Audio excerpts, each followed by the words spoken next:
Hi, I'm TP McAtamney, author of My Waffles Are Cold, A Man's Guide to Abusive Women. And I want to call this a short little pep talk. And it has to do with having the right mentality once you leave in a narcissistic relationship. We have a tendency sometimes, and I've seen this in some of the boards, and I even used it too in the beginning, and calling ourselves victims of narcissistic abuse. And to me, it kind of changed over time. I call myself today a survivor of narcissistic abuse. And you might say, well, what's the difference? I'm a victim, I'm a survivor. Well, there are vast differences in the two words. One is, a survivor of narcissistic abuse is one who's moved on.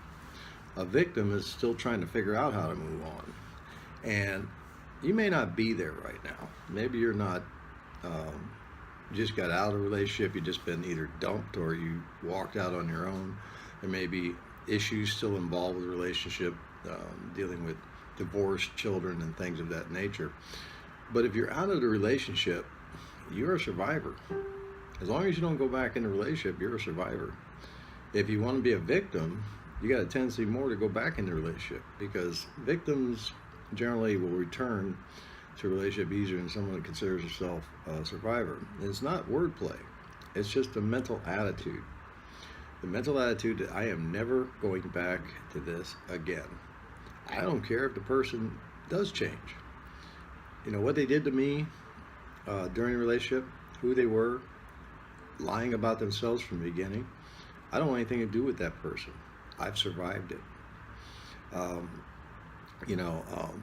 Anytime you're injured, for instance, you don't say, if you're shot, you don't say, I'm a victim of a gunshot. But that's not telling me what's the rest of your life going to be like. Well, I survived it.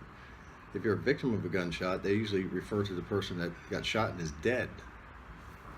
And if you're going to be a victim of narcissism, that means your life is dead to me. That's what it began. I'm just saying what it became to me. Became referring to myself basically as, my life is shot now because of narcissistic abuse. And I was at a point after the relationship with this where all my stuff, and I say my stuff, my possessions, my money was gone, my house was in foreclosure. It was, the wolf was at the door. I was just sitting on a mattress. I couldn't even afford food. And I'm not telling you this to feel sorry for me. I'm just saying this is how bad it got. And I can't tell you when, but I was seeing a therapist.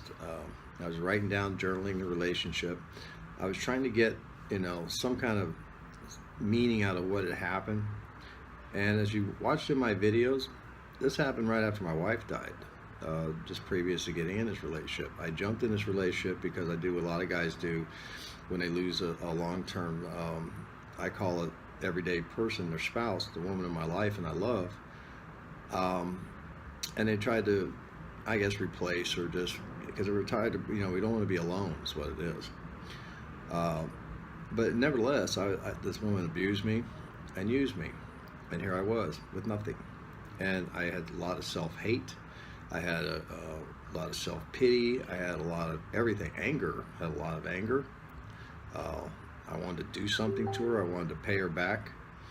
All kinds of things were going through my mind. I even had thoughts of, doing a final act, even though I'm not really the type of person. So it was just nuts. The first weeks and months were nuts. But I was resolved when I walked away that I wasn't going back to that. But I would tell everybody I'm a victim of narcissistic abuse. And then one day I just kind of sat there and said, you know what? Screw this. This isn't the end of me. This isn't the end. I'm going to do something. I don't know what it is, but I'm going to do it. So I went to some place. I remember walking in there. It was a VA, the Veterans Administration, and I asked him, I said, I need some help. And the guy took me in and I sat down and said, look, I'm just going to give you everything. Everything's going on. And I got a good guy. He really listened to me. He said, well, I'll tell you what. Let's see what you got benefit-wise, and let's get you back on track. What would you like to do? And I thought about it for a second. I said, well, I like to go to school. He says, okay. So I got signed up to go back to college. And that was one thing. It was a huge difference. I had a future. And then they looked at my financial situation. They said, well, we got free legal assistance for you. They're going to come get your house. And you're in a lot of debt and all that stuff. He says, why don't you do two things? You can fight the foreclosure or just let a bank take your house, but you'll need legal representation for that. And you should just file bankruptcy and get all this debt away from you and get a fresh start. And the minute he said fresh start, I had such hope in my heart. It was unbelievable, because I thought I was done. I'm turning 60 years old. I'm close to 60 years old. And sorry for the computer. Notifications weren't turned off. And I thought it was done. You know, I'd spent my whole life working and 30 years with my wife. And I thought, man, I just really blew it. I just, you know, it's like, look at me now. So anyway, I said, I'm going to do whatever you tell me to do. And I'm going to go wherever anybody points me to go, and figure out how to get my life restarted. And so I did. And I got therapy for the abuse. I went back to school, got signed up, went back to school. The government's going to pay for it. And did all the things they told me to do. And, you know, I got legal counsel. And a legal counsel came to me and looked at my situation, and a realtor came to me and looked at me and said, well, you know what, we'll just sell your house. And so they sold the house, they beat the foreclosure. And so I don't have that on my record, and I have a bankruptcy, which is on my record, but at least I don't have any debt. And all this stuff started rolling because I believe I got up from my sad sack. What was left of my house was a mattress, and moved. And I decided I wasn't going to be a victim anymore. I had been a victim. I was now going to be a survivor. And from that point, it's been a wonderful trip. It was so wonderful that not even a year later, I met another woman. And you would say, oh, there you go again. Well, not necessarily. This woman was very good to me. We've just passed our 1-year anniversary, and everything is just swimmingly going good. And she's not a narc. She's not a, you know, any kind of issues whatsoever, which is refreshing. You know, coming out of these relationships, usually bounce into another one. But because I did my work, I did whatever they told me to do. I decided to change my life. And now here I'm sitting. I'm actually in Dubai now. I live 7,000 miles away from where I live. Talk about life change. But I always tell people, I got a new wife and I changed my life. And now it went from that part to writing a book on my experience, to these to the Waffles page on Facebook, and then to, you know, doing these videos to help other guys. I'm not doing this for any other reason, not any other reason whatsoever. I'm not interested in being the big know-it-all, be-all of narcissism. In fact, my current wife and I don't even talk about it.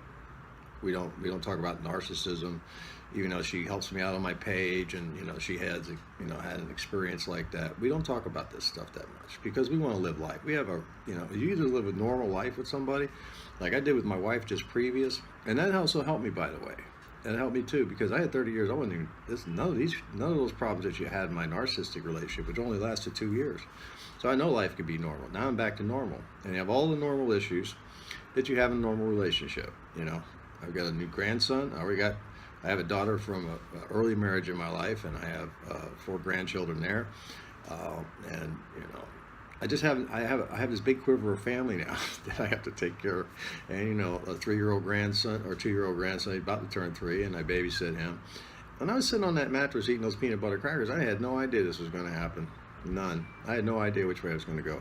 But it always begins with one step. See, I remember back in the day, I was teaching some seminars to people on how to handle stress. And there I was sitting here all those years later and forgot everything I'd ever learned. But one thing I remembered was get up. It was almost like, to me, a voice. I don't know, voice of God, whatever you want to call it. But it was just telling myself, we're not dying here. This is not where my life is going to stop. I'm not going to dishonor my wife because she wanted me to move on and be happy. And I'm not going to, my wife had that wish for me, and I'm going to live it. And I am living it today. But it starts with a move forward. So, you know, if you're having difficulty getting out of what was done to you through the abuse, like I said, get the help. Make a move forward. The longer you sit going back, basically just crying the blues. And I'm not saying it's wrong or anything like that. I did that too. And I was crying all over the place, feeling sorry for myself, mad, angry, just, you know, this is not my fault. How could this happen to me? That doesn't get you anywhere. It doesn't get you anywhere. The one problem with, while they have all these wonderful boards on the internet, is and places information, they kind of keep you in that spot, so to speak, unless they're moving forward. You know, now I visit a lot of sites, and I have to visit them all because I'm just trying to get information and see where I can be of help with my experience. I believe you have to pay back what you've received, freely received. And I got this free. You know, I got up and, like I said, I just made the move forward, but all this stuff just came to me. And, you know, divine providence or whatever, this is what happened. And I didn't, you know, I ended up, you know, getting help and moving forward. But I like the boards that are more positive. You know, I know what happened. You know, people share to me that the narcissistic relationship. Yeah, I know what happened. What is life now? What are you going to do about it? You know, if I was sitting in front of another fellow victim of abuse and they don't know where to go, I said, what are you going to do about it? Where do you want to go? I just want to stop feeling like crap. Then move forward.